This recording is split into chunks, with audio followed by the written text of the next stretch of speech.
All right, we live. We are. Do you want to tell everybody about how I'm sabotaging you? Yes. So guys, we're dieting, right? We've been doing this since January 1st.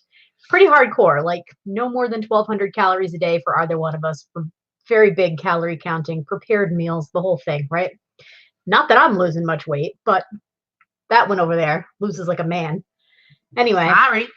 No more soda either, even though we drink diet, because it's crap for you. So we've been doing vitamin water and things like that. This one goes to pick up the vitamin water. I get the kind that's no calorie. Whatever. It was a mistake. And she doesn't believe me when I tell her vitamin water is no different than diet soda. It really isn't. I'm not wasting 100 calories a few times a day on flavored water. Sorry. Look, Cheryl is in the chat. Cheryl. Yay. Hi, honey. We miss you. What is happening, everybody? It's Sunday. This is a Sunday live haul show. I'm Katy. I'm Vikki. She's Vikki. You know. Anyway, just in case anybody's new, I don't know. I guess it happens. Sometimes we realize we've gone weeks or months without actually saying our names, and if you don't know us, then you might just assume who knows what our names are. Who are these people? Who are these people? I don't even know. Anyway, what's happening, everybody? I see a lot of people in the chat. I see some of the ladies who are coming. We've got a whole crew of reseller ladies who are going to be descending upon Vegas here in the next couple of weeks. In like 10 or 11 days. I don't remember like what day they get here. So Debbie comes in on the 1st or the 30th or the 29th. I don't know. One of those days. So I'll check. I'll check my notes. One of any number of days it could be possible, but it should be fun. There's going to be a whole crew of them here. It's going to be ridiculous. We're going to figure out how to actually still get some work done. But at least there'll probably be plenty of opportunities for going out and sourcing, because I'm sure they're going to want to do some thrifting while they're here. Yeah, we're gonna have a lot of fun. So we've got our local people that are here, obviously. So Corey lives here locally. Dorothy's local, Katy and I are local, and of course Dana's local, and I'm sure she'll join us for some stuff too. I know some of the ladies want to see Dana. Only some of them. The rest of them are like Dana. The rest of them are like screw her. No, I'm just kidding. I mean, specifically, some of them are going to want to come. Yeah. So there's we're gonna have a good time. I want to say there's probably Robin's coming and Kara Cooper, and yeah, we're gonna have fun. Quite the crew.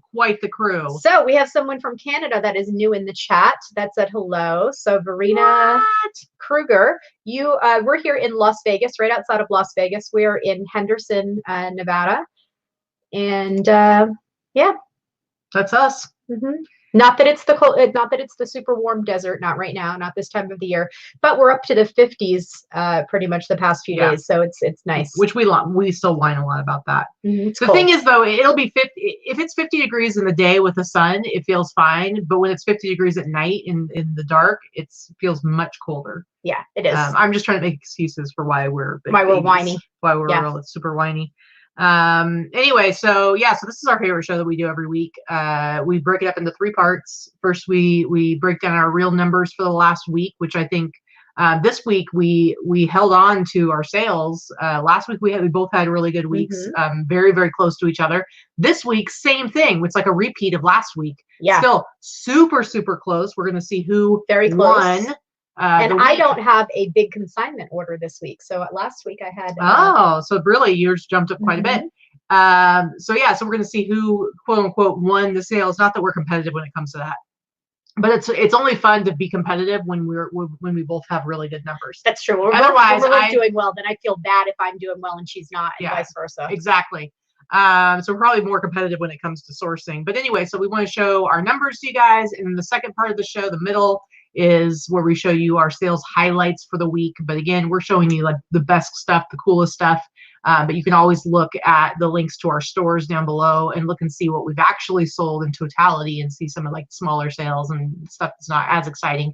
Exactly. We have smaller stuff too, obviously. Yeah. That's why we show you our average sale price, because some of the stuff we sell is, in the $20 range and the $25 range. It happens. Not as much anymore for me, but like just today I sold a 49ers tank top for $25. So it happens. And then the last part is when we show you our haul, or like, kind of the highlights of the stuff that we picked up over the last week that we're going to be listing next. And again, it's the highlights because we both source a lot because we sell a lot. So if we this is already a really long ass show. So if we showed you every single item we picked up for the week, it would you guys would fall asleep on us. So I want to apologize. We did not do our Friday after dark show because Thrifting Nomads, Will and Jenny had to go out of town unexpectedly. You know, Jenny's grandfather passed away recently, and they had to go take care of some family stuff in Mexico with her family. So we are rescheduling, and as soon as they're available, we will have them on. We did try to get Dana on as a last minute guest because we figure so many of you guys that don't know Dana but see her in the chat might want to know a little bit more about her. So Dana has agreed to be a guest in the future. Nice. So we'll definitely. But she had plans. Okay, she's not just. She was too busy around waiting for us to sit at home and hang out on her computer with a bunch of us on a Friday night. Rude. But yeah, so we did a lot of different sourcing. Like I do my main bulk buy at Yesterday's Fits every week now. But you don't really like going sourcing by yourself, and so I do sometimes, but I mostly like to be chauffeured around by me. I do. Let's be fair. So it's been interesting because I get the bulk of my stuff, like the really good stuff at Yesterday's Fits, and then it's like everything else is kind of bonus, and also being able to pick up some stuff at lower price points. But it's not as like dire for me to like get a bunch of stuff. So it's always interesting to see, like the last couple of weeks, I've actually picked up quite a few things when we've been out at thrift stores. And a couple of things I found this week were really, really cool. And it makes it even more exciting when I find something really good that I only have to pay like $2 for, because I've been having to pay up a lot. She has managed to find some good stuff. I did pay up quite a bit for some things this week. I will say most of the stuff that I purchased was at an estate sale, although we did take a day to go sourcing yesterday, which was our no work day that we went sourcing most of the day, but we like sourcing. Yeah. Sourcing's fun. So we had a good time. Ricka asks a very important question. Absolutely he wants to know, not. Are you kidding me? She is the worst backseat driver, Rick. It is horrible. Seriously, like, and she does it like well, sometimes it's very direct, sometimes it's a very passive aggressive way. Like one of the ways I use the GPS a lot, because listen, the GPS, when you use like Google Maps, it will tell you, yes, I might know the way to get somewhere, but it'll tell you if there's an accident, it'll reroute you. So I like to use that because traffic can be bad here. So one of her favorite questions is be like, or she'll make this statement, this innocent statement of like, it's really telling you to go a really weird way. It's telling you to go a really weird way. I don't understand. Why is it? And it's like, I've told her literally 50 times, maybe 51, it is telling us to go the fastest way every time. And then the next time she acts like she's confused. But she does love to tell me how to drive. And there's been a couple times where I've had to say, listen, would you like to drive? And then she says, no. Have Dynasty drive you. No, thank you. No, thank you. I have been in a vehicle with Dynasty. She's a little frightening. Yeah. See, Rick had a feeling. Yeah, thanks, Rick. Anyway, okay, so do you want to get into looking at our numbers? Yeah. All right, let's do it. Like I said, let's see who came out on top this week. Let me go ahead and share the screen. Didn't you beat me last week? Well, you beat me in gross, but I beat you in net. Absolutely, that was what happened. That was last week's. That was last week. So let's look at my numbers here. Okay, so I've been, as far as like my volume, I don't think it's really changed all that much. But I had 27 outgoing eBay orders. This is all from last Sunday through yesterday. 9 outgoing Etsy orders for a total of 36 items that I sold. And my eBay gross sales. This is what I want people to look at sometimes, by the way. Some people are sending out 20 and 30 items on a Monday, and they're shipping out 75 items a week, and they're still not making the numbers that you're making or that I'm making. You don't have to work as hard to make good money. Yeah. Now, with that said, being able to do the numbers like we do with the low volume takes a higher level of expertise, and it takes time to develop. Some of it is instinct, but it takes time to develop the knowledge and the ability to buy things that are going to sell for higher prices. And based on what we sell, you do have to have a large variety in your store, which usually means you have to have a lot of numbers in your store because you're going to sell such a small percentage. Because I don't want to be like flippant and say like, oh, it's easy, just sell high price items. Because I get that it takes some time to develop that. And for some people, it's easier than others. But the reality is, like, for me, I'm just not ready to hire somebody yet. So Mm-hmm. the way I seek growth for my store is to just keep pushing my average sale price up. Anyway, let me make the screen bigger. And I'm not willing to hire someone for more than, say, 8 hours a week or so. You're not quite there yet, so you don't necessarily want to yet. So yeah, so I don't need it yet. So my eBay gross sales, $2,155. My Etsy, $942.46. So my total gross sales, $3,097.70. My shipping, $215.97. My promoted listing fees in eBay and in Etsy total $119.36. There's the final value fees for both stores broken down. So the total cost $678.78. My cost of goods, anybody that's been watching the show for a while, that keeps pushing up. Like especially now that I'm buying a lot from Yesterday's Fits, like I'm paying up a lot. Like my average lately has been $20 an item average when I buy a big bunch of stuff. That's a lot for a t-shirt to pay $20. Now, quick question with that. Are you taking what you paid minus what your trade-in discount is? Because what you paid out of pocket. Bit. No, because it's all cost to me. Okay. So this is what it cost me. It's $390 for cost of goods. I'm not. Okay. Because that's basically money in, money out. Even my time is valuable too. So my total, just a question. Yeah. So my total, and it's just a fraction of it. So my total net sales after costs, $2,028.92, and you can see my gross average sale price is $86.05. So I think it's even $10 up higher than it was last week. And my net average sale price after costs, $56.36. So each item's costing me like $30 really between fees and cost of goods, which is quite a bit for, again, if I'm selling a used t-shirt, and on average, my cost of my costs are like $30. That's a lot. But look at the gross average sale price. All right. So let's see. So we've got your total gross sales of just about 3,100. And your total net sales of just over 2,000. Yep. So let's look at yours. Yep. As you can see, guys, I did beat her by like maybe $40 in my gross sales. But my costs are better. Yeah, her costs are better. I had 43 eBay orders and 4 between Etsy and Mercari. 3 were Etsy, 1 was Mercari. So my total number of orders going out was 47, which is pretty much average. I'm about 50 to 60 items a week when you average it with Q4. My eBay gross sales, $26.40. My Etsy and Mercari sales were $4.14. And just to be fair, my one Mercari sale was only for $25, so it wasn't anything special. My total gross sales, $3,053 and change. My shipping was $302. My promoted listing fees were $24.63. So I will say one thing here. I just want to make a note. I do keep everything in my store as a promoted listing, and I do it at trending rates. What I have found since they made the changes with promoted listings is that I am still selling using promoted listings, but fewer of my items are being sold through promoted listings. So even though I'm still spending or putting the same amount of items on promoted listings, I am seeing fewer sales that are going through promoted listings. So whatever that means, just since they changed everything in September or so, my promoted listing fees are a lot less, even though my figures are still great. And that's the same for me as far as eBay goes. My Etsy fees, I paid up quite a bit for promoted listing fees, but the majority of my sales are coming from ads, so that's good. So eBay final value fees $295, Etsy fees $37.26. My total cost $658.89. My cost of goods right around $200, which leaves me a total net.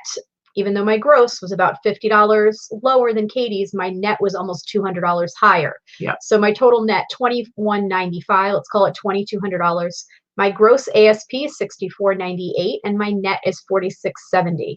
Yeah, and you can see looking at that average sale price, Vikki's doing like about $20 in her costs per item, whereas mine is about $30. So you can see the difference there. So again, and that's pretty average. If you look at our figures every single week, we've been doing this for almost a year now. It's pretty easy to go back and look at this first 3 minutes of the videos and see if that's something that you're interested in. So yeah, just different ways. So So strong. We both had strong weeks in mid-January. Yeah, absolutely. Okay, so I saw somebody, Malaya, am I saying your name right? do you have that template? Are you? I'm assuming you're talking about our sales, this template for this, and I believe Teresa has it in the files in the Boss Facebook group. I believe it's posted in our under files in the Boss Facebook group. If you're in our group, if you're not in the group, the link to the group is down below, and you can catch that there. So yeah, for sure. Okay, so want to get into our solds? Highlight. Yeah, we got real quick. Jen, so Jen's asking about if anyone caught the feud on Instagram. Oh yeah, I've been following it. With the eBayer, found a bunch of high-end samples at the Goodwill that weren't supposed to be donated. Yeah, I mean, it honestly, like my thoughts on it is, it's a very unfortunate situation. I think that the company, the clothing brand, could have dealt with it a lot better. They're being complete assholes because of someone else's mistake. Right. It's not her mistake. No, it's not her mistake. But on the other hand, and her time and money is worth something. Absolutely. And so principle wise, I totally agree with her. Principle wise. However, when I see all these people saying, like, you know, it's your stuff, do what you want with it. There's the whole what's first sale doctrine, all that stuff. But you know what? If I've seen like Casey responding to a lot of these people, and Casey's absolutely right. You know what? Yes, there's the matter of being right, and then there's the reality that if the company I'm trying to finish my sentence. If the company sues her, even if she's right, it's going to cost her more money than she could possibly spend to try and defend herself to prove that she's right. So the reality is that as small business owners, you're in a position where it's really difficult to fight that kind of thing. And sometimes you have to cut your losses, and it's unfortunate. So there's principle, and then there's reality. So it's a bummer. Anyway, okay, so you want to get into all the fun stuff that you sold this week? Because we got some good stuff. We did have some good stuff. All right, hold on a second. You first, apparently. No, it's not me first. It's you first. There you go. And are you sharing the screen? Hold on. I am now. What you got? Oh, okay. So I showed these just last week, right? These were a pair of vintage Jams World shorts that Katy had picked up for me at yesterday's fits. I paid $20 for them, so that's pretty high to pay for a pair of shorts. But I knew that I was going to sell them for a good amount of money. Yeah. And they did sell for the price that you actually, I'm sorry, did I take an offer on these? I'm not sure. I feel like you sold them for like 95. I think I did take an offer. I apologize. I had posted on an Instagram. Let me quickly look. I think I sold them for 95. Let me double check. I could be wrong. But. Yeah, I sold them for $95. Sorry, guys. So the only thing that was wrong with them really is they didn't have a drawstring in them. And Katy took a shoelace. Look at how nice it is. And put a new shoelace through, which is all the drawstring really is. Yeah. And just disclosed it, and that was it. Absolutely. Buyer paid $95. I was $20 in. I had a shoelace here in the house. So we have extras. Katy had a few extras. I had a few extras. That's all it took. Yeah. All right. Next one for me. Man, I'm just going to keep showing off my Wisconsin Badger sales because apparently this is my new team. I'm like, you know what? I don't follow sports at all. I don't follow any of the schools, but I have officially become a fan of the Wisconsin Badgers. If only just to sell their crap. Only because every time I find something that's Wisconsin Badgers, and Dana can back me up on this, it always sells. I swear, it always sells. It sells for premium, and I'm sure that plenty of people undersell these, but I've never had a problem selling Wisconsin Badger stuff, and sold for the price you see there, $69.99 for a sweatshirt. It's just a vintage sweatshirt. I probably paid Treasure Boxland, I believe. That's Gabby. She's in. I think she lives in Wisconsin. If I'm man, then you should be rich. You should be finding this stuff everywhere and selling it. Yeah, so I believe I paid $15 for this sweatshirt and sold it for $70. It's been listed for probably a few weeks, but I'm pretty stoked about it. So, all right, next one for you. Oh, and Joker lives in Wisconsin as well. So I showed this last week, and this was also highlighted in our little sourcing video. Again, for those of you that are freaking out about trying how to figure out how to photograph blankets, take note.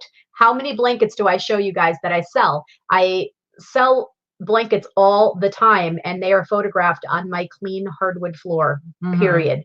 So I got this blanket, washed it because it smelled a little musty. It smelled like it had been hanging in somebody's garage or something. I don't know how to describe it, but I was contacted by someone who watches our show that is a buyer, not a seller, and he was really interested in this, and I listed it, and he bought it for $95 about 10 minutes after I listed it.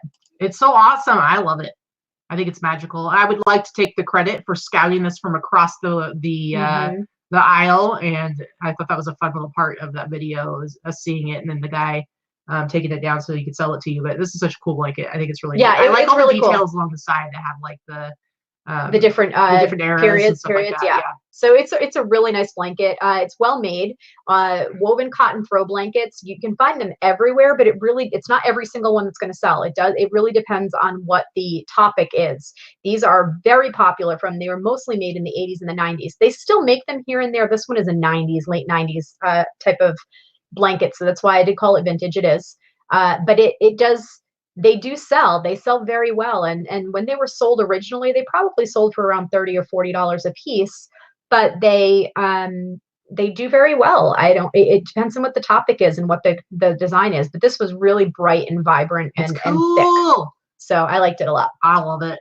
I love it. All right, next one for me. So this is a good sale. Like, I sold this for $140, which I was stoked about. But let me tell you guys, I have sold this jacket before. Not once, not twice. This is the third time I've sold this jacket. The third time. It's been returned to me twice for fit. I hope that this person who bought it this last time actually paid attention to the measurements. Because it's becoming an expensive jacket to try and flip. But this is one of those cases where it's like, you cannot look at things transactionally. It's a boomerang jacket. Exactly. You can't look at the stuff transactionally, because then you'll end up feeling like you're not making any money. I still made money on it from when I originally bought it. But yes, I had to pay out a lot of money on shipping because I do free returns. And usually I don't get a lot of returns. But man, this one's been an expensive jacket. It's definitely cut into my profit on it. But it's a nice jacket, and hopefully third time. Karen's got it. Karen's like, third time's the charm for sure. Yep. All right. Caffeinated Christy, $2 super chat, says, thank you girls for helping us know what to look for. See, and I like Dunkin' Donuts. That'll actually buy a coffee at Dunkin' Donuts. Yeah. Hey, your coffee, the coffee that Vikki drinks, it's cheap at the old Dutch Brothers too. So you shut your mouth. Anyway, thank you, Cafe Christy. We really appreciate it. Speaking of Dutch Brothers, we just got a new one that's even closer to us than before. It's kind of dangerous. We're so excited. It's kind of dangerous. As a matter of fact, I think I might want to get one after the show. Listen to you talking. Okay, we might have to do that. We might have to do that. All right, let's go ahead and do your next one. You got a pair of things to share. So this is a twofer. So I think I showed this in the haul last weekend as well. If I didn't, I meant to. I'm not sure. I picked this up last week. I did pay up for it. I paid $15 for this backpack, but it was in fantastic condition. And I took an offer for this for $65 the same day that I had listed it. And then the very next item, if you show that one real quick, I had actually paid about $1 for this one, and I took an offer for $45. So between the two, I made $110 on about $15 or $16 investment. What I wanted to say about these is it's not what they are specifically or how they're made, although the IBM one is really nicely made. It's not the brand of the bags. It is the tech logos on them. So the tech and computer nerd company stuff, it sells really, really well. And Katy talks about it all the time with her weird vintage tech t-shirts that sell really well. But it's not just tech t-shirts that sell well. So keep your eye out for tech branded pretty much anything. Yeah. I sold a stack of vintage computer mouse pads that had not been used, that were all old tech stuff, IBM and Microsoft and AOL. And I sold those for $50, and I had paid a couple of dollars for them. So a lot of the stuff that people buy it because they like the tech company stuff. And I want to say something, going back to the drama thing happening with the girl who ended up buying all the samples from that company. And one of the issues was that the company felt like they should only have to pay her whatever it was that she paid to Goodwill. And they were under the impression that like everything you buy at Goodwill is $2, which I wish, but that's not the reality. Highly doubt that she bought new with tag stuff for $2 a piece. But anyway, I wanted to point out, in a situation like this, when Vikki says like, oh, I paid $1 for it, I sold it for X amount of dollars, or we found something for $2 or even 15 or 30. That is not even a fraction of the cost that goes into what we do when we are sourcing, because you have to think about this. you know, like we'll spend a day, let's say we spend a day going to thrift stores even, or we went on a day trip to Mesquite. That was an hour and a half drive out there. We spent the entire day, and we really didn't get a whole lot of stuff. You know, we found a couple of good things. There weren't any home runs. So your time, you're putting so much time, and you have days where we go do yard sales, and we might spend hours and kind of strike out like only. So your time is worth money, your energy is worth money, your knowledge is worth money, and listing and photographing and cleaning and prepping items, all of these things are worth money. I may spend anywhere from $200 to $500 a week on sourcing, depending on how good of a week I have. And I'm not selling those items the same week. Sometimes I do, but I'm selling items, you know, if, you know, not every single thing, but I try to sell it within a year. That's why we do the first in, first out accounting method. And we will talk about that on Wednesday's show. We'll talk about that a little bit more later on, but well, and you don't just like walk outside your door and go lay down $2 and get this thing that you sell for $60. It doesn't work that way. So it's all the time that goes into it. And so now, like, for instance, you know, and it's building relationships. So now I'm going to yesterday's fits. I'm paying up a lot, but that's because I can walk out my door and go to one place and I can't do that. But I have to, but there is a trade-off. I have to pay up for it. I can't just get it for $1 a piece. Correct. So anyway, that's the little spiel for, I don't know, no reason, I guess. That's correct. It's true. Okay, so we're done with those? Okay, so now I have a little grouping of t-shirts. These are. See, I knew that was going to be a damn good t-shirt. I told you that. Those Xena fans are freaking rabid. Well, okay, so actually these next 3 things that I sold, none of them, they were supposed to be in my haul for this week, but they already sold. They were listed and sold. But just talking about like geek stuff, and this particular t-shirt, I think I was able to find one comp that had already sold like a while back, so nothing available like this, because this is not just a Xena t-shirt. This is a Xena and a Hercules t-shirt together. Oh, well, hey, that doubled the geekdom right there. Yeah, exactly. So Legendary Friends, this is just a really good, it's an amazing condition, just a really awesome t-shirt. And damn, Xena. BDT for the win. There you go. She knew you would like that. Cracked me up. Anyway, so this is just like a really, really cool t-shirt. I knew it was going to be valued pretty high because I knew I wasn't going to be able to find anything else quite like it. And when it comes to this stuff where it's like, you know, shows that have like cult followings and stuff like that. So I actually took an offer pretty quickly. I went ahead and took an offer for $95. But you know what? I thought it was great. Awesome for a really quick flip. But yeah, anytime you find something that's like vintage and it's something that has like a cult following, a television show or something like that, it's kind of a no-brainer. But this one, I believe I paid $25 for. I want to say one of my best finds about 5 years ago was a huge lot of Xena collectibles that I bought at a garage sale, $25 for a huge box. I swear I turned that into over $1,000. That's crazy. Because they had so much crap in there and apparently it was not mass produced. Yeah. Okay, so this t-shirt, I think this is awesome. I love it. This is a Klingon, like a Klingon warrior t-shirt, and it's got I don't know if Vikki can even handle the level. This is beyond the level of geekdom I can handle for sure. So anyway, it's in Klingon. It's like an old Klingon proverb or something like that. And what's funny is this is a t-shirt, like Jesse's starting to know like the kind of stuff I like, because he said that one of the other guys at the store was about to pass on this t-shirt, and he said, no, you got to get it. He's like, Katie's gonna want that. And what do you know? Of course I did. So just a really cool shirt.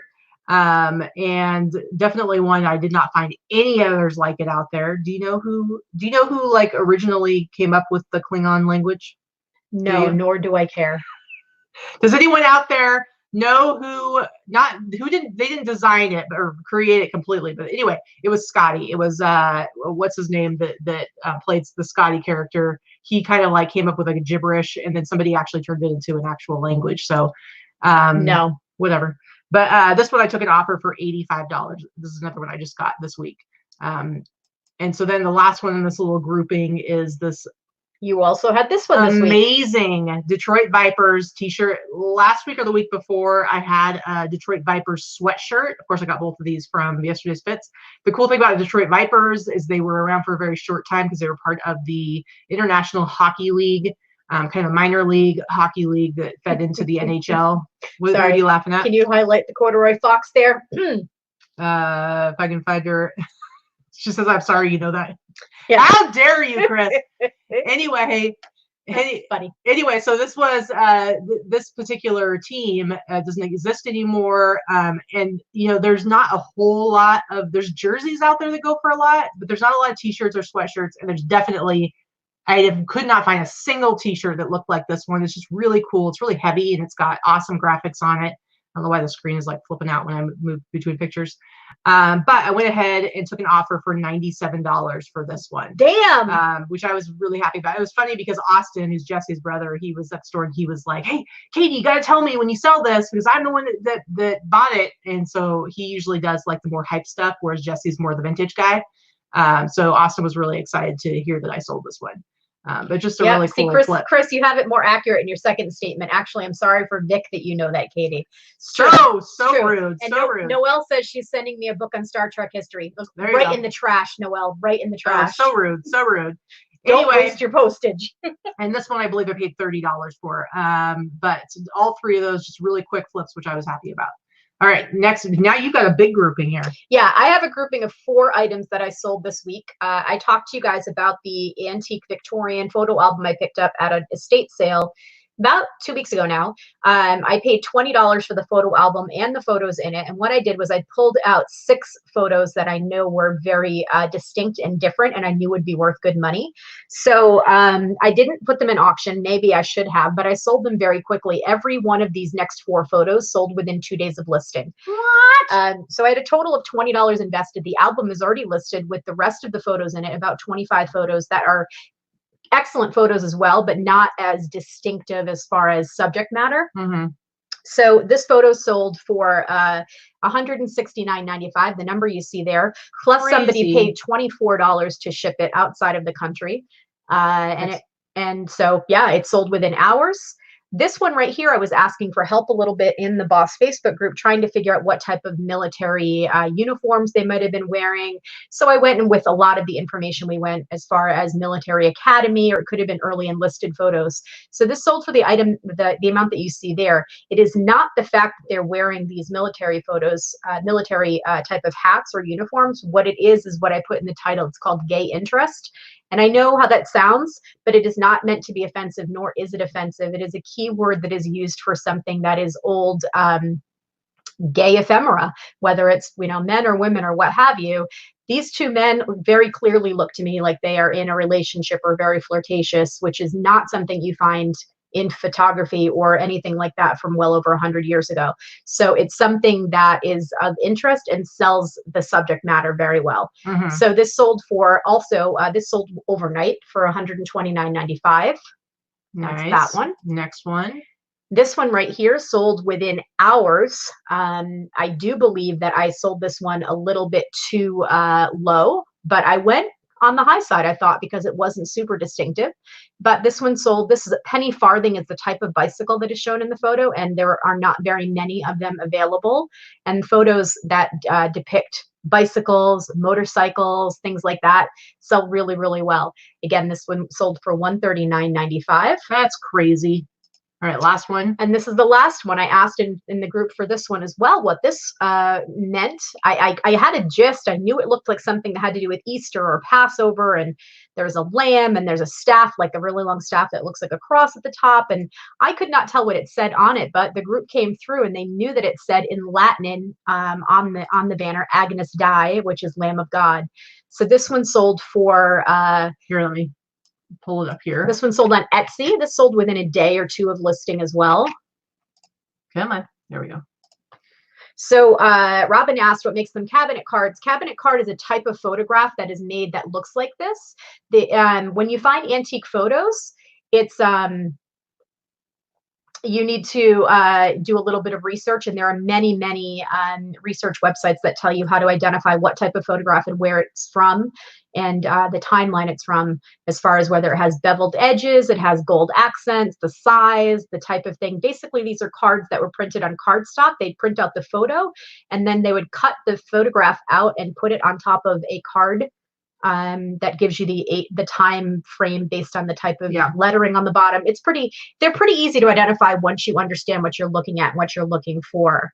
So basically, it is difficult to know how to price these type of things, but I did, Lori, go based off of similar comps for subject matter and priced them higher than most have sold. So the fact that I sold them very quickly, I don't necessarily think I sold them too low. I'm very happy to have turned them as quickly as I did, but I do think that they just happen to be very good subject matter. And you had really good keywords, so it helps people to find them quickly that would be interested. Right. But you basically paid $20, and so far you're almost up to $600 just with the 4 photos sold.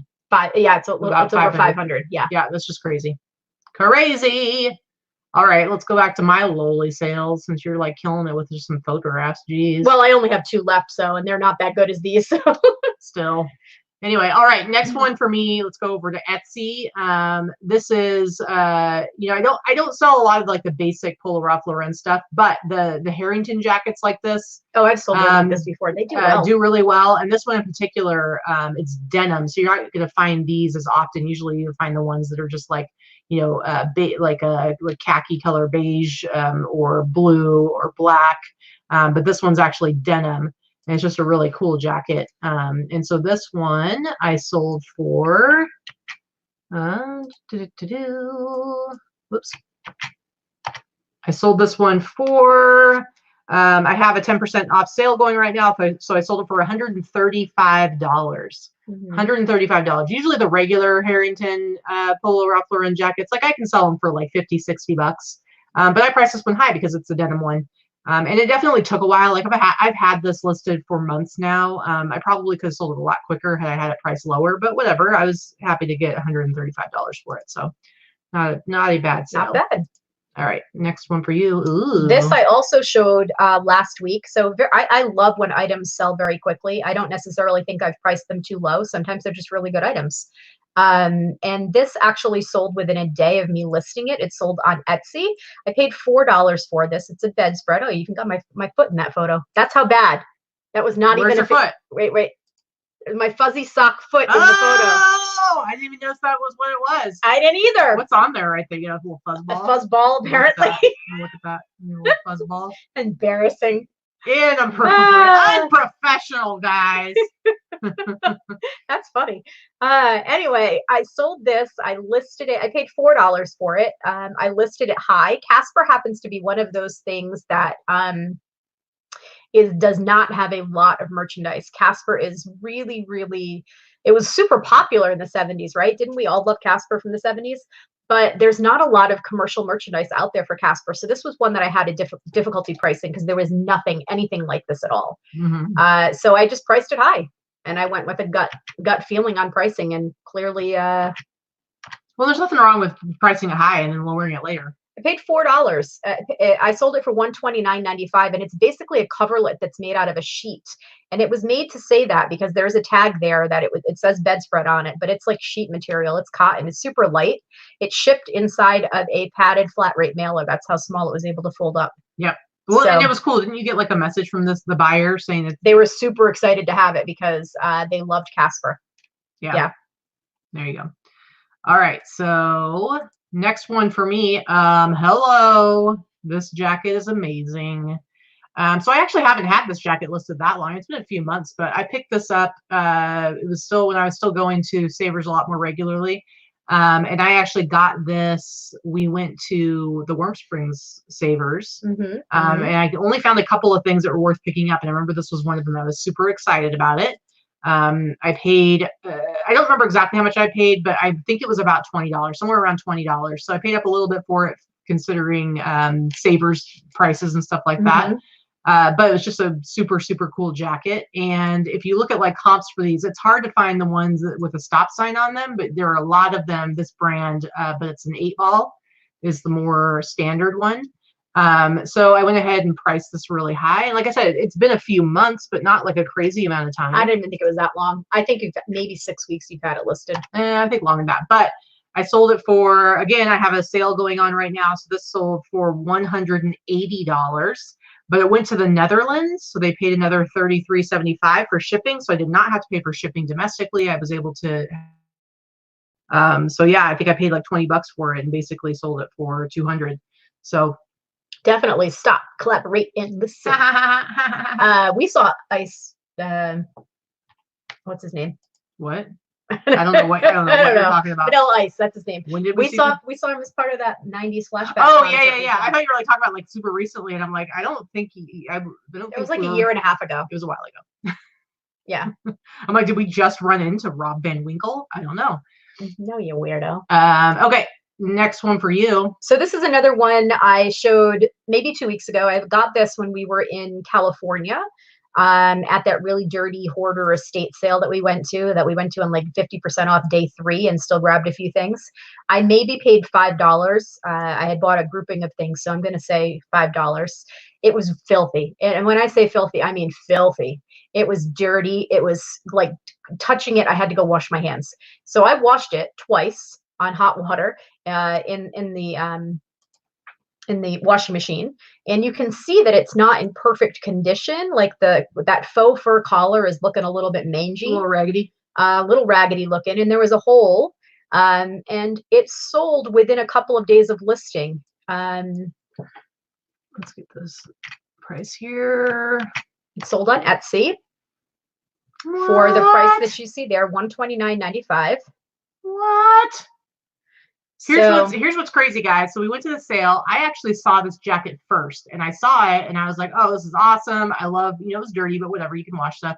But I saw the racing stripe, I saw the cobra there, and I'm like, "This is gold right here." And then I turned it over, and I felt like the back ruined it because it's like it's not like a cool it's like it's so disconnected from the front, in my opinion. It's like, okay, we're gonna have this like horse farm or solar farm. I don't even know what it is. I don't know what the heck on the back. And to me, I felt like it ruined what was so great about the front of it. And I'm like, I'm not gonna be able to make any money on this. So I passed on it. I didn't feel like it was worth the time to clean it up. And guess what? Vikki proved me wrong. Yes, I usually do. Not true. Anyway, usually it's the other way around. You're like, why did you buy that? And then I sell it. Okay. Last one for me, guys, is this awesome Lakers chalk line jacket. Now, there's a couple things about this jacket. It's a small, and it's definitely a small jacket. It's real little on my little Mandy there.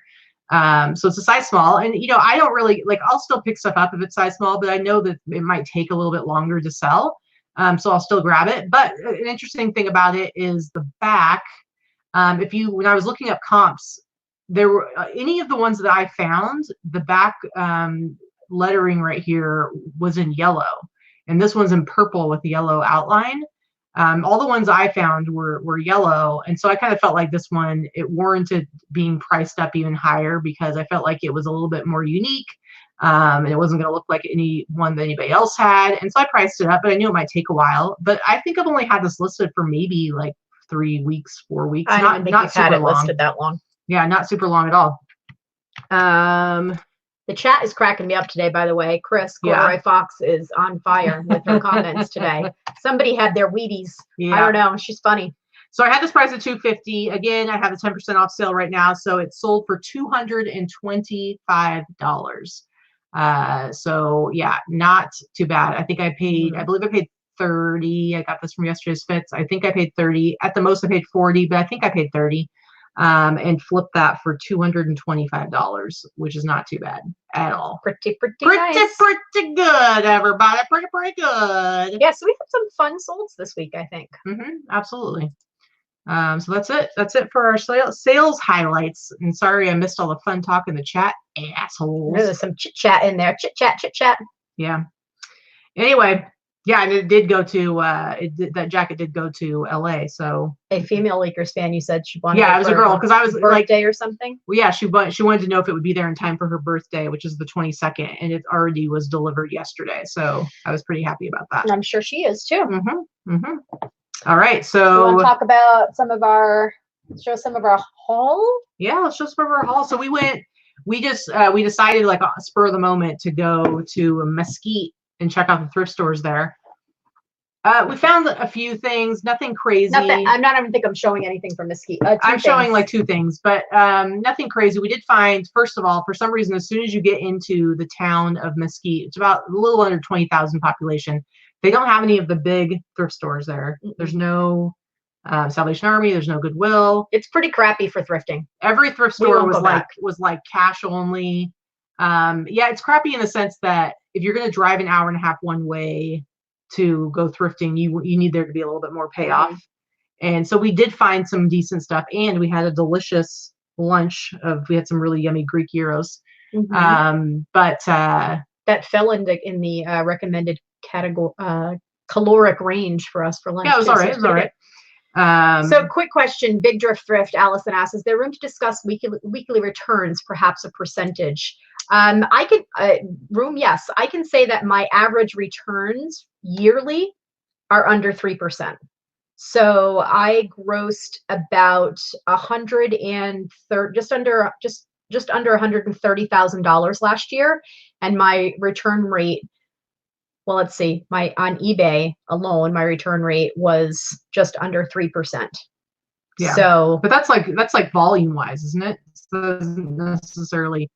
But yeah, I mean, we could, but I mean, I don't really like. I had one return this week for like $25. Sometimes I have a lot. Like I will say, like right now, my returns are at like just over 4%, but that's pretty normal right after Christmas. Yeah. You get that return stuff. So in general, you can, if I average it out over the year, if I keep a return rate of about 3% or so, that's still under the norm for used items. So I'm okay with that. Yeah. And mine is even lower as far as returns. I don't get that many. Yeah. I'm about 4% right now. And that's been high. It's been high the last 30 to 45 days. So, but it averages out over the year. Mm-hmm. Yeah, for sure. You're going to have some returns. Mm-hmm. I don't do free returns anymore. When I was doing free returns, and I did it for a solid 9 months when they first recommended doing it. I did it for 9 months, and my returns skyrocketed to over 12%. I'm not saying that that's the same for everyone, but that's what it did for me. And I said, this is bullshit. So I got rid of free returns. And Allison, like you said, returns typically will resell, maybe not worth mentioning. That's exactly what I feel like. I'm always going to relist it, if not for higher, then at least for the same amount. So most returns are going to resell. So I don't necessarily talk about them when I resell something that has been returned. I don't mention it as another sale. So I mean, we will bring it up if it's significant. Like I think there was one week where you literally were in the negative. Yeah, because your sales were way low, and you had a bunch of returns, and it whatever. But this last week, like I said, like I think I had one return that was like $25, so it was nothing that was significantly impacting my numbers. Yeah, and you've got to, there's a certain number of items that are damaged or return damage or somebody lies about. So yeah, there is a certain percentage of shrinkage as the industry term that you have to allow for in any business. Yeah. So I would say almost most of the stuff that I sell is resellable. I would say very infrequently do I have something returned that I end up having to throw away or file a claim on or something like that. All right, what you got? All right, so so we went to an estate sale, and it was huge, and there was so much stuff, but there was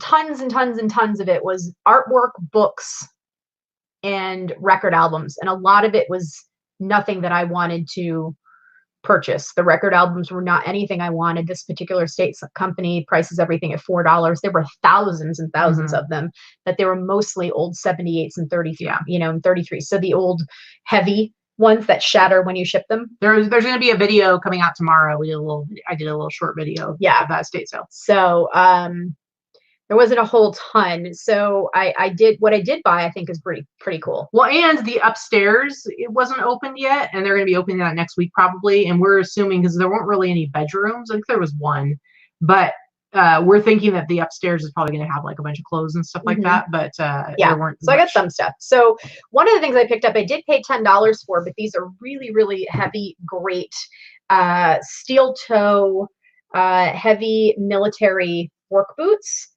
This heavy leather, and they're the Goodyear BF Rich Goodyear tire heels and soles, super heavy cap toe. They're dated on the inside. I believe they're 1938.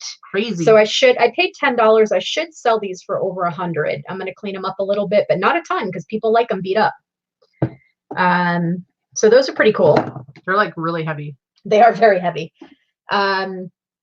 I picked these up at a thrift store yesterday, and these are, you see a lot of Christmas shoes by this brand. This is called J. Renee, These are so typical 80s, 90s. We got some like serious bling on the sides. I paid $3 for these. They're velvet. These will probably sell on Etsy, but I'm going to sell them for 50, 60 bucks. Yeah. And that the black is much darker than what it's showing up as kind of faded. I think it's just the light is yeah, making them just look saying dusty. that they don't look that faded in person. No. And then I also picked these up. I picked these up yesterday, I believe, at Savers. These are so there's the JCPenney brand Stacy Adams. You guys probably see it everywhere. It's men's clothing and shoe brand. Now, I will say that anything that is 90s and earlier Stacy Adams, as far as shoes, generally has some collectability. Anything newer, pass. It's crap. But the older stuff, especially these type of boots with the cap toe, and with the, the perforated cap toe, it's almost like an Oxford boot or a granny boot. These are from the 70s, I believe. I'll have to double check the label, but I think they're from the 70s, maybe early 80s. These sell very well. I should get $75 to $100 for these. I paid $8 for them. Very cool. Let me show some stuff. Yeah. All right. So we went to Mesquite, and there was this one, there were a couple of thrift stores we went to where they were so jam-packed with stuff that you would think you would find. Like when we first went into this one, I was like, oh yeah, there's going to be some gems in this place. And for the most part, not totally, but they had a couple of these NASCAR t-shirts up in frames, but they were like all bunched up in the frames, and the frames were all beat up. And I could see that they were signed. And so I asked how much, and she was like, oh, $10 each. And I'm like, that's okay. And then she said, how about $5? And I'm like, all right, I'll leave $5. We didn't even know what was in them. I could tell it was NASCAR, and I could tell they were signed, but they were like kind of bunched up. And so I pulled them out today. And the first one, this is the first one right here. It says Rolling on Tour 1998. And that is, you said Richard Petty. It's Richard Petty and Kyle Petty. It's signed by them. This one's in really nice condition. And like it says, it's 1998 tour. It's got all that stuff on the back. So I have no idea what I'll price these at, but you could do a little research. I thought this one was pretty cool. For $5, definitely a good deal. Now the other one, this one's like all stained. I'll have to do some serious bleaching action on it. You're going to be careful to not bleach out the signatures. It won't bleach. It won't do that to the ink. Anyway, this one says, what is it? Mark Pock? Is that like a racer? I don't know. Cowboys Got the Power. But this is signed by a whole bunch of people. Like, look at the back. Yeah. It is like, let me hold this right here. Excuse me. Sorry, it's kind of dirty, but I want people to see it. So if there's anybody out there who is a big NASCAR fan that recognizes any of these signatures, feel free to comment below. Maybe not in the chat, but maybe later comment in it, because will you hold yours out, your side? There you go. It's like covered in signatures. I don't know who these people are. I don't know any of them. Yeah, this is not NASCAR. It's Winston drag racing, but I mean, it's pretty much the same thing. Yeah. But anyway, very cool shirt. This one, like I said, it's got some stains on it, so probably the Richard Petty autographed shirt you should do very, very well on. Mm-hmm. The other one, who knows? Yeah. So the first one was NASCAR. The other one was drag racing. When I bought them, I had no idea what I could tell. One of them said NASCAR. The other one was too bunched up. But anyway, so that was pretty exciting. Then, so we left. We left Mesquite, and we're coming back, and I'm like, why don't we stop at one thrift store on the way home, because we really didn't get like a ton of stuff there. And I was like, let's go, because we're coming from up north, let's go to the Deseret Industries. We have two Deseret Industries. It's like a thrift store, charity thrift store that's run, I think, by the Mormons, right? It's Mormon, yeah. And so there's one up in North Vegas that we usually go to this other one. It's closer to us. And I'm like, let's go to the one in North Vegas, since we'll be coming through there. And so we did. And the thing about Deseret Industries is that they're always super clean. They're always super organized. They're really nice thrift stores, but you don't usually find a lot of great stuff. I don't know. It's all pretty basic, mediocre crap. Sometimes I find some good vintage stuff. I'll usually find a really cool, like interesting, quirky vintage t-shirt, but pretty much every time it's because I go and look in the women's section. I never find it in the men's. The men's never has anything that exciting as far as vintage goes. So this time I'm going, and the way I look at t-shirts, I'm like going really fast, and I look at the tags first and a little bit of the construction, and I can usually flip through pretty quickly. And so I'm flipping through, and I look at the tags, and first thing I see, guys, I'll pull this down low so you can't see what it is yet. I see this giant tag, and it's a black t-shirt, and I'm like, ooh. And for any of you guys that know giant tags, they tend to be band t-shirts from and the 90s. Vintage band t-shirts from the 80s and 90s. I've never seen them in the 80s, but maybe there's ones from the 80s, but they're pretty typically 90s band t-shirts. And so I was pretty excited. And you'll see right here, it says $2. What do I got here? I've got a 1993 Aerosmith Get a Grip tour t-shirt in fantastic condition, single stitch, 1993. You can see all the tour dates on there. And yeah, I got that for $2 at Deseret, and I was like, what? Now the prices on this shirt are kind of all over the place. I've seen it undersold and stuff, but I should be able to get at least $100 for it. So I'll probably list it for $150 in best offer. But seriously, $2 Aerosmith 1993 t-shirt with a giant tag. What? How cool is that? Reselling Diva. That album was life in middle school. Yeah, it was pretty much in high school for me. So yeah, because you're old. I'm old. That's very rude. Anyway, let me show you. I'll show a couple jackets real quick, and then I'll turn it over to you. So this is probably the thing I paid up the most for. I haven't done any research. I haven't listed this yet, but this is a really cool 1987 wool varsity jacket, UCLA. It says UCLA 87. It's in really nice condition, but I had to do some serious depilling on it and brushing the wool to get it to look as nice as it is right now. But this is a DeLong wool made in the USA varsity jacket. It's got like the leather right here. I paid $50 for this. I'm thinking I could probably sell it for $150. Wait, you're like this. Because I'm reading Allison's comment. What year was that Aerosmith shirt again? 93. That was the year I graduated high school. Shut your face, Allison. What is she? She's like, high school? Come on, fess up. I graduated in 93. Anyway. Shut your mouth, girl. Paid $50 for this beauty. It's pretty basic, but I think it's really cool. And like I said, I hope I can get like. You keep spinning, so everything's out of focus. By the way, I'm hoping I can get 100. Are you done? Because I've only shown. I don't know. 3 shoes. I don't know. Are you done? You go for like 25. I told you I was gonna do a couple jackets. Okay, go ahead. Go ahead. Well, because I know I have more stuff than you, so I was trying to get through like a handful. Okay. But go ahead. So we've been talking about going on Facebook Marketplace a little bit more for buying, not for selling. I have no interest in selling on Facebook Marketplace. Oh, I can't be bothered with those people. But I will buy their crap. Anyway, so and every time I've bought stuff, I've done very well, right? So I went and picked these up for $10 the other night. So these are vintage 1980s sticker books. Get ready for some feelings of nostalgia, some of you guys out there. Right. So some of them are stickers that have not been used, but most of them are stuck on here. But there are stickers. There are Cabbage Patch Kid stickers, Scratch and Sniff stickers, Puffy stickers, all kinds of stuff on here. We've got Pac-Man in here. Where's the one that has my favorite sticker page? I don't know. We've got this one here that has like, we've got Culture Club, Hubert. Let's see what else is in here. Some Ewoks, the glorious glittery looking unicorn stickers.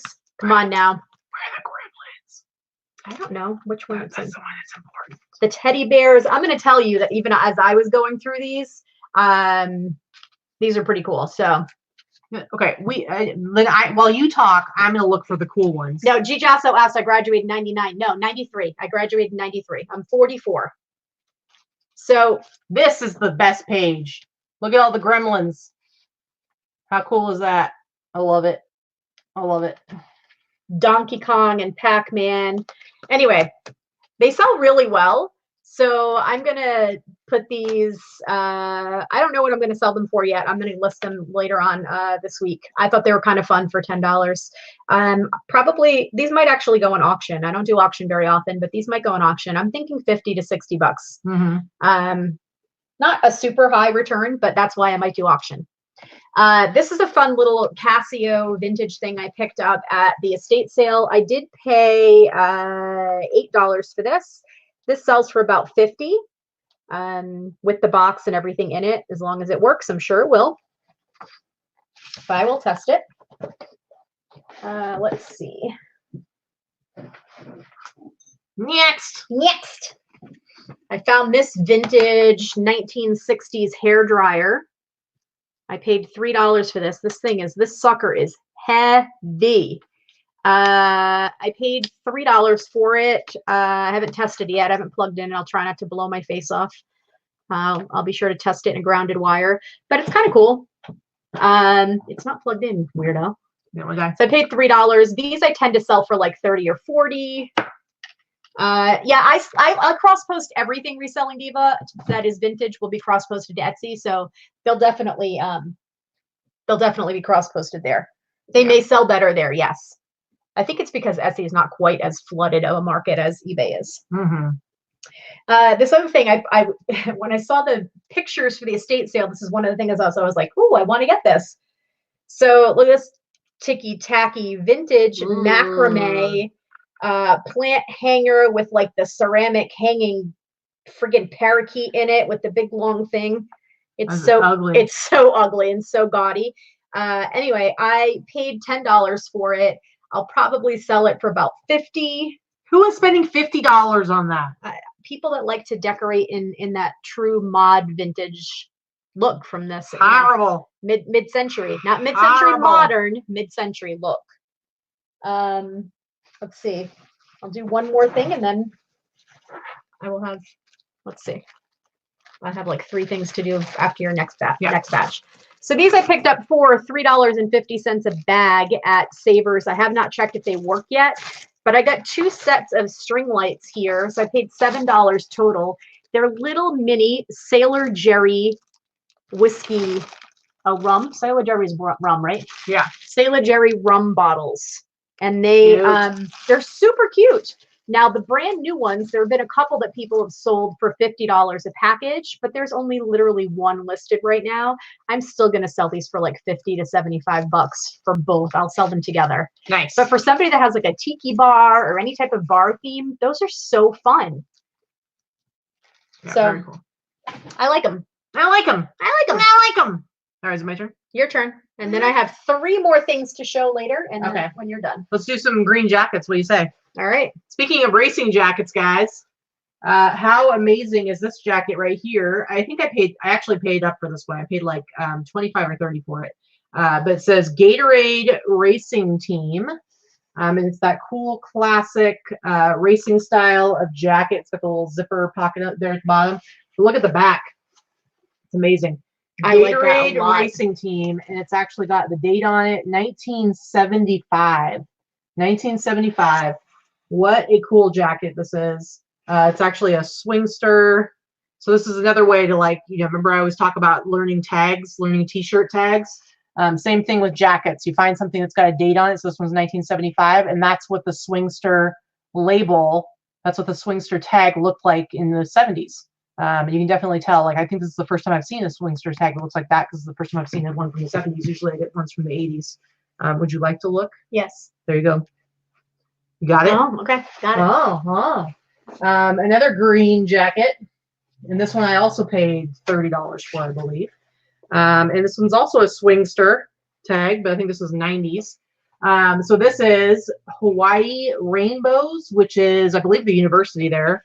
And that's the Rainbows, that's their mascot, kind of a funny mascot. But so you can see the difference with the swingster tag. And I believe this one's more of a 90s. I've seen the 80s tags more than 90s or 70s. But this is just a really cool satin bomber jacket. Nothing on the back, but I will price this one up just because Hawaii Rainbows, you don't see that stuff anywhere here on the mainland, as they say. You just don't find that kind of stuff. I never see it in thrift stores. There was a sweatshirt that they had as well, but I didn't get that because he didn't want to sell it for what I wanted to pay for it. But I got the jacket, and I just think it's super, super cool. And I love the green. Green's my favorite color. So I was really happy about it. Next, I have this amazing sweatshirt. This is one that Jesse actually picked up at the Rose Bowl for me this last weekend, specifically for me because he knew I would want this. And guess what? He's learning what I like. The Jet Ski World Finals 1991 sweatshirt. Look at the back of this. This is beautiful. Look at that. Look at that. Look at it. Look It's at it. puffy, neon. It's so good. Look at that. Textured.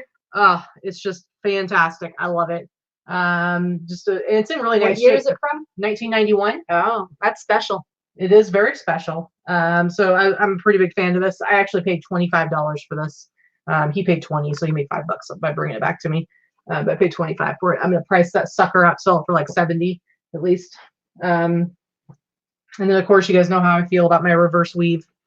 Anything reverse weave. And I got a Kansas City Chiefs. I never find any like pro sports teams reverse weave, so that's always pretty exciting. Why is this not listed right now? Is this listed yet? No, not yet. It will be. You got to list it today. Are they playing today? Okay. Big Chiefs in San Francisco. Well, I just got it, so anyway. I'll list this later today. But it's just a really nice 90s champion reverse weave. The tag is split, but let's see what the tag looks like. So I will price that up. But I believe I paid $20 for that. Next, I have this awesome Tasmanian Devil Space Jam sweatshirt. So Space Jam stuff is, anything Looney Tunes, Taz, all that stuff is super popular in streetwear right now, vintage streetwear. And Space Jam especially, because, Space Jam is associated with, like, Michael Jordan and stuff like that. So this is just a really cool sweatshirt. It's in really nice condition. It's pretty small, though. It's tiny. It's a real tiny one. But I was just thinking that when you held it up, that's tiny. So this will probably, some girl will probably buy this to wear. But it's a really cool Space Jam sweatshirt. So that's it. It's like a women's small. Gigi also asked, is that a kid size? It's not a kid size, but it's like a women's small. Yeah. All right, go ahead. All right, so I just have 3 more things to show, but one of them is a grouping of things that I'm going to do in a moment, or the 2 of them are groupings. So one of the things that I tend to pick up at estate sales frequently is vintage nylons or pantyhose. I don't know how many of you manage to do that. Not everyone. They're not. Some of them are going to be like, this is just a really cool package. You've got some 70s artwork on here. But these don't sell for quite as much, the ones in these plastic packages. What does sell really well is the stuff that's in boxes, these older boxes. These are from the 50s or maybe early 60s. And these are the real kind of pantyhose. So they're the nylons that women used to wear with garter belts, right? So let me try and find something to show you. I got a whole box of them for $5. But see the pantyhose that they go up with the garter, they're straight nylons that women would wear. These sell really, really nice. Some of them are silk, some of them are nylon. Anyway, they sell really well. I paid $5 for a box that has about 20 or 30 in them. I will probably do them as a lot because there are not a lot of brand names. These boxes don't necessarily equate to what's in this box here. And I'll do a lot of them, maybe $75, maybe $100. Jen Lee, is that Art Peter Max? Are you talking about the packaging or? No, it's not Peter Max, but I know what you're talking about. But it does very much look like a Peter Max-esque style. It's not. So I paid $5 for the whole box. I think I'll probably get $75 to $100 and do them as a lot. So yes, not pantyhose. They're not panty. Yes, they're stockings. So that's what I should have said. Sorry. So stockings. They're worn with the garter belt, which was way before my time. Not much, but go huggies on.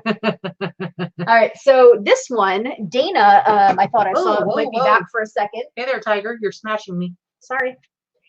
Dana will like this one. I did pay up for this. I did pay $16 for this jacket, but look at this.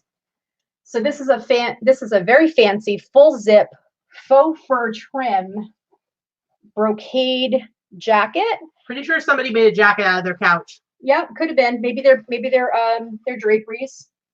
And it's got a little leather built-in like braided tie at the waist.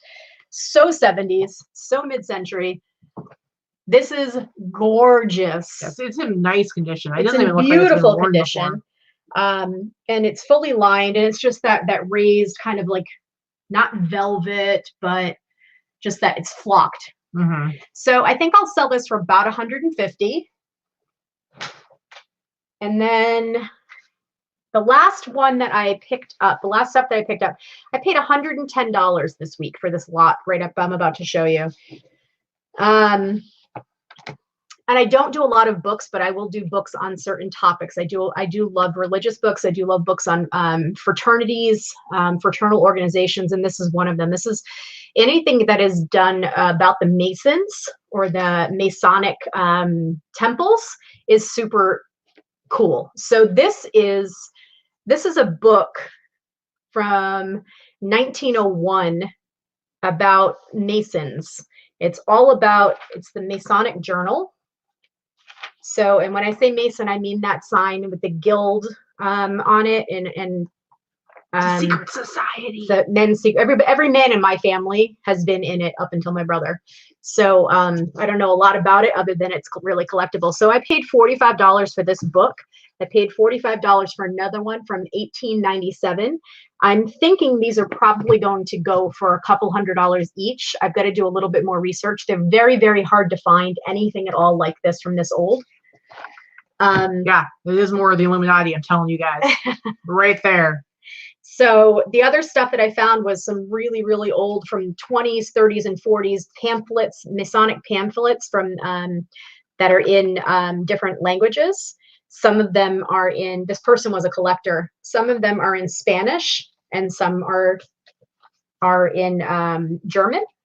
So they're Mason types of pamphlets from different countries. That one was 1932, that last one. These are from the 40s. The smaller ones I may sell as a lot. I may not. I might do about $25 a piece for these. So it's a really, really difficult. This little symbol right here is what you may have seen before. Masonic Society. That's the symbol.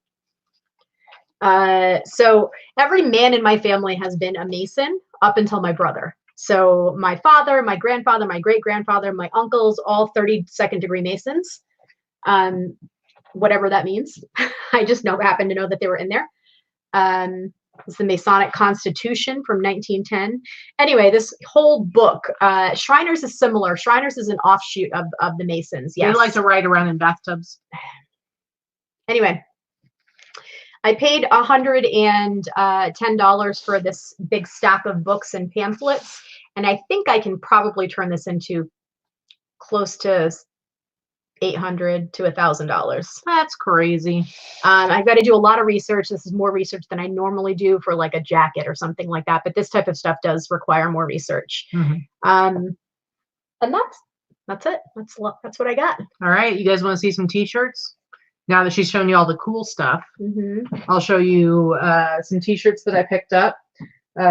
So this is one that Jesse actually picked up at the Rose Bowl specifically for me because he knew that I would love it. And this is a really cool all over print bicycle road race t-shirt. It actually did have like a small stain on the front of it, and it had a little yellowing going on, but guess what? I bleached it like crazy and it came out looking great. It's just in really nice condition now. Woot woot woot woot. Let's skip those ones. This one I was really excited about. I haven't looked it up, but I feel like I've seen some of these go for a decent amount. So you know that Vikki and I like to go to the Universal Studios Horror Nights every year. At least we've done it 2 years now. I like to think that it's going to be something it's going to be a thing we'll do every year. That we will continue to do. And so when I saw this, I was really excited about it. This is the front of it, and then the back says, "I survived Halloween Horror Nights." I believe it says 2 or is it 11? I don't know. I'm guessing. I don't know what year Halloween Horror Nights started. Did it start in 97? I don't know. Anyway, Universal Studios Hollywood. So this one is vintage. I have a feeling that it will go for a decent amount. I think I paid $20 for this t-shirt. The front of it, that looks like it might be from, is that from the Mummy? I'm not entirely sure what they were highlighting that year. But I think this is just a really cool t-shirt. And like I said, I've seen some of the vintage Halloween Horror Nights t-shirts go for a lot of money. So I'm hoping that that will be the case for this one as well. So Noelle made a comment there about, yes, the Order of the Eastern Star is the female version of the Masons. That is correct. My mother is a member of the Order of the Eastern Star. I have shown several items before when I picked up stuff from that particular order, but this was an entirely different estate sale. Knights of Columbus is another type of fraternal organization that is like that. Although Knights of Columbus and the Order of the Eastern Star are not quite as secretive as the Masons are. The Masons, with this type of information being out in the public, it just doesn't get out very often. You find pins, you find belt clips, belt buckles, and things like that, but you don't necessarily find these type of books that are well over 100 years old. There are very, very few. So I think that's pretty cool. My stepfather is Knights of Columbus. Yeah. I just never was one that bought into those type of societies personally, but. So Empty Nesting 2 wants me to explain the bleaching process again. So yeah, so like if you have a t-shirt like this, and I would suggest that you play around with this a little bit, but I buy the concentrated bleach tablets, and like, they come in a bottle, and the tablets themselves are about this big. And do we have a link in our I don't. store with I should those? add you some need of to those. add that stuff. Anyway, so what I'll do with a shirt like this, so there was one little stain. I'll treat that with a bleach pen first and let that sit for a little bit. But then I'll take a shirt like this, like you see all the artwork on it, that will not bleach. None of that will fade. It's only going to bleach the white. And so I throw in any shirts like this, I'll throw it into the washing machine. I'll throw in like 3 of those tablets in with a few So the whole house smells like bleach. Yep. And I do it with hot water. It smells like my Nana has been cleaning the house. And with our washing machine, there's like a thing you can switch to have it pre-soak. So I always do on hot with the pre-soak, and I do a couple of rinses with it too, because I want to make sure that it's really well rinsed out. But it works really well. It brightens up the white, and it takes away any yellowing for the most part. It's just something I've been experimenting with it over the last few months, and every week I say, man, I don't even know what I was doing before bleach came into my life. You have a lot more? I do, but I'm going to skip some of them because I don't need to show all this stuff. So just to show off, as you guys know how I feel about skiing t-shirts and all over print t-shirts. Put them together, it's pretty awesome. Bryan Head is it's a town in Utah. It's also a ski resort. And so this one's from probably late 80s, early 90s. As you can see by this tag right here, that is the Hanes tag that is pretty prevalent in the 80s and 90s. And it's just gorgeous. This one has already been listed, and it is pretty. Don't look so impressed. I know how much you love it. A couple things I was excited about. Starship 87, 88 World Tour. This t-shirt's got some wear. It's got a hole in it. But none of this particular t-shirt are available anywhere on eBay right now. So I did list this. I think I listed it for like $140. And, I probably would sell it for $100. I'd be happy with. But I love the graphic on the front of it. With the graphic's pretty cool. Yeah, but if Does Starship have that many fans from that era? I don't know. The true nothing's Starship gonna stop me now. I realize that the true Starship fans, or Jefferson Starship or Jefferson Airplane, they hate that era and that song. Okay, first of all, they're totally different. I'm not bands. them. They're totally different bands. Jefferson Airplane is hippy dippy music from way long time ago. To me, they're completely separate bands. Starship, I think Grace Slick was only in at the very beginning with Nothing's Gonna Stop Us Now. She did sing that song, but then she wasn't in the band anymore after that. But I'm sorry, if you love Mannequin and you love Grace Slick, I didn't say Starship and Nothing's Gonna Stop Us Now, which is kind of one of the most amazing movie or songs ever in the history of songs ever, then you want this t-shirt. Make sure you watch. That would be nobody. The Nothing's Gonna Stop Us Now video, which includes clips from the movie Mannequin, and is awesome. And I'm pretty sure Grace Slick is a mannequin because she's real wooden in that video. She's not an actress. Yeah. Let's just say that. That particular song, I think everybody from the 80s likes. But in general, I'm with Dana. Starship sucks. Whatever, dude. Whatever. Okay, guys. This is like, we're talking Wisconsin Badgers. Dana, I want to bring you back to me now. I want to bring you back to me. Dana, I know you've left me because of your hatred for the amazing band Starship, but I want to bring you back because right here I have something amazing. We're talking Harley Davidson crossed with Wisconsin Badgers. This is a Wisconsin state rally, Hogs, that's Harley Owners Group, but it's got the Wisconsin Badger is on the bike, and it is pretty spectacular. And it's a Stratman shirt too. Did you mention that in the title? I did not. Stratman is one of the more collectible artists. And Wisconsin State Rally 1995. This is in fantastic condition. Love the double-sided graphics. Jesse saw when I had this came up, I was going to buy this shirt. He's like, oh, I was wondering where that was. I knew you were going to find it. So yeah, so I believe I paid $25 for this one, but it is beautiful. I love it. I think it's awesome. And then let me just show you a couple more and then we'll be done. So this one right here, this is probably is the most unique find of the stuff I got from yesterday's fits this week. because I can't find any that are exactly like it. But this is a Nelson Mandela. It says Mandela Freedom Tour 1990. So for those of you that were around then, that was right after he was released. 1990 was when he was released, and he was in prison for many, many years. And so this is just a really cool tie-dye shirt. There's lots of Mandela t-shirts, vintage t-shirts, but I couldn't find any that look like this one exactly. And it says "Smash Apartheid" on the back of it. Just a really cool vintage t-shirt, and I just thought this was a really unique find. And this is the kind of thing that, like, you know, it's probably not going to sell that well locally in a vintage streetwear shop, but I'm going to be able to pick this up, put it up on up on Etsy and eBay, and probably sell it for a mint. So it's just a really, really cool t-shirt. That is a very cool t-shirt. Yeah. And let's see. I know there was like something else I wanted to show. All right, let me show just two more. I got some cool tie-dye stuff this week. And so these last two I'll show you. This one is just a really amazing rainforest t-shirt. It is not the Rainforest Cafe, but it's just a really vibrant tie-dyed rainforest t-shirt. And it's got all the different little rainforest animals hanging out on it. And then what's really cool is that you turn it around and it's got this leopard hanging out on the back. This looks like something Kara Cooper would like. Probably. There's probably a real good chance of that. I think this is just like a gorgeous t-shirt. It's got, you know, tie-dye is super, super popular right now with like Grateful Dead t-shirts, and just anything tie-dye is really, really, really popular. And so when I saw this one, this is the last one I'll show, I thought it was really unique, and I've already listed it, and I looked everywhere. I can't find anything like it. This is Star Trek Generations. Ugh. You shut your mouth, okay? There are people out there who like Star Trek. Star Trek Generations. It is one of the movies. I think the movies are better than the series, personally.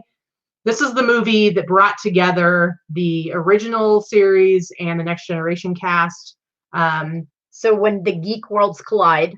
Well, they're all part of the same geek world, but the captains came together. So this is Star Trek Generations, but it's this really like crazy cool tie-dye pattern on it, I think.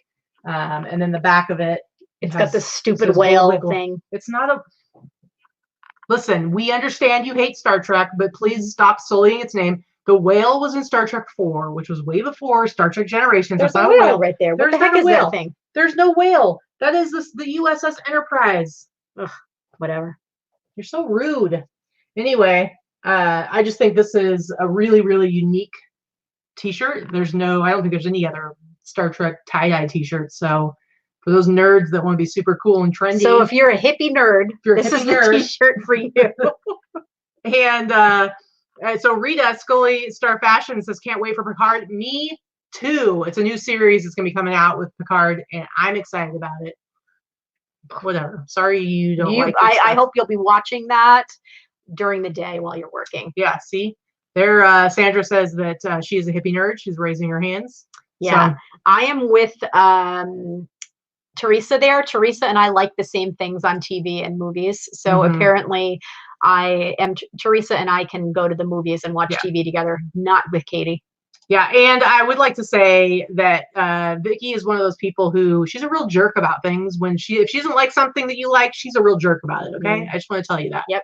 And she doesn't keep from telling you. But let's just say she watches a lot of trash TV. I'm just going to leave it at that, okay? She watches a lot of crap. I like trash TV. Anyway, all right. So that wraps it up. That's a little taste of all the stuff that we got this week. I had a hard time narrowing it down, but you got a lot of stuff this week. This was a big week for you. For me, I did not get as many things, and I did spend up a little bit, and it was mostly because these books were a big investment for what I paid. But I think I'll do really well with them over time. They just may not be super fast sellers, but that's okay. I'm willing to wait. Yeah. Anyway, guys, thank you so much. Kara Cooper. I will bring something great to trade for that wildlife shirt.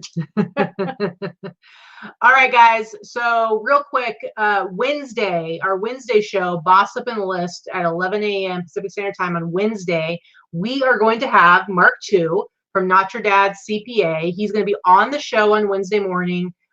So for those of you who are nervous about having to do your taxes, who are especially nervous because you don't know how the sales tax issue is going to impact how you do your taxes. We've had so many questions during our shows, in our group. I've seen it brought up so many times in other groups, on Instagram, everywhere.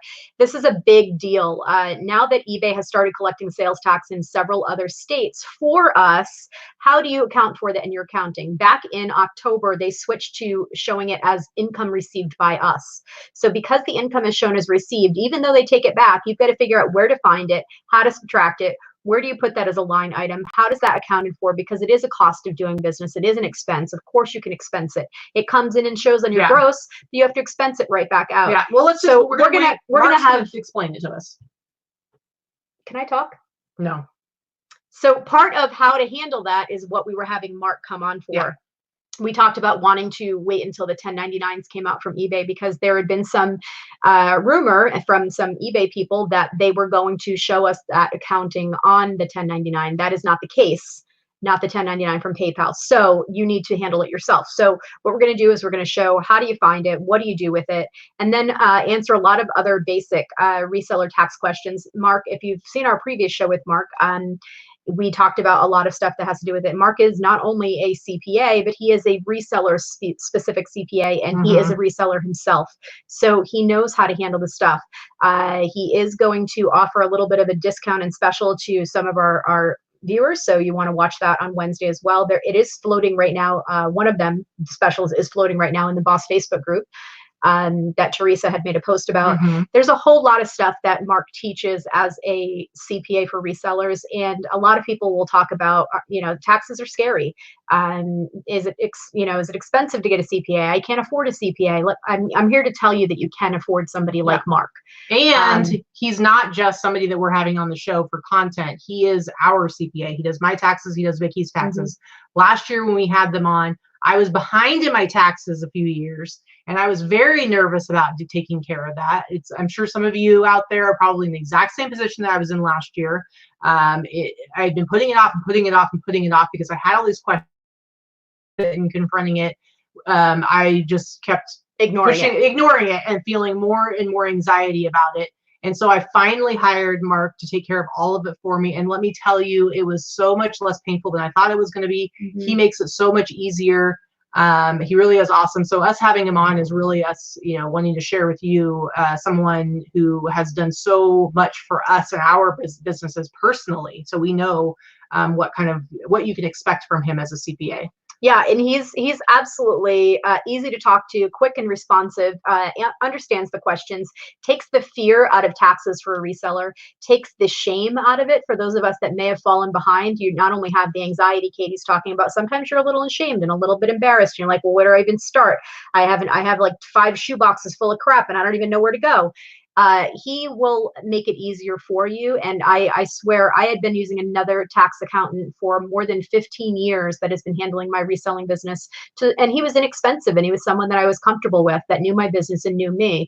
Mark was so much better. He cost a little bit more than this guy that I was paying, but he's so much better and so much more in tune with the reseller business in general that I feel 100% confident in not only just referring him and talking about him to other resellers, but in using him myself. We do not have people as guests on our show or endorse products that we do not use. I cannot say the same for a lot of other YouTubers, and I'm not throwing shade on anybody. You make your money any way you want to make money as far as referrals and things like that. I'm not knocking you, believe me, but I absolutely will not use something or talk about something that I do not believe in and endorse myself. Yep. So Kara, I can answer your question really, really quick. As far as 2 sellers in one house, how do we split home expenses? Listen, I pay half of the expenses of this house as a total. And so all I have to do is account for the percentage of the home that is used for business. So let's just say randomly, let's say 25% of the space was used for business, that it's 25% of my expenses would be the deduction. Correct. And she would do the same thing. So it's not double dipping or anything like that. And a quick question from Express that, will you lose out on your shipping discount if you opt out of free returns? No, you get the same top rated seller discount. The only thing that you use when you lose if you opt out of free returns is you are no longer considered top rated plus seller if you don't do free returns. So you will lose that 10% discount that you get on final value fees which is for me was very nominal. Pretty minimal. It was well under $100 a month, even at my volume, and I was spending far more than that in returns. So for me, the discount did not outweigh the difference, nor did I see an increase in sales. I only saw an increase in returns. So you've got to test that out with your own business and see how it means for you. Yeah. So anyway, guys, please join us for Wednesday's show. And if you can't make it for the live show to be able to ask questions yourself, there is a thread that Vikki put up in the Boss Facebook group earlier today where you can put some questions if you want us to address them. Yeah, post the questions and we will have Mark try to answer them during the show. And you can go back and watch the show after it's already run. But I'm serious, guys. I mean, everybody's got to do their taxes. So if you haven't done them and you're scared or you're nervous, seriously, it's time to take care of it. And this is going to be the easiest way that you can do that. You need to start now. That's basically true it. that. All right, so we're going to go and get some more work done. So go get some coffee. Oh yeah, go get some coffee. Have a good weekend, you guys. Remember, tomorrow is a holiday. It's a federal holiday, and it is a postal holiday. Martin Luther King Day, and so you do not have to ship tomorrow. No shipping. No shipping. So yeah, that's about it. So we will see you guys later. Bye. Bye.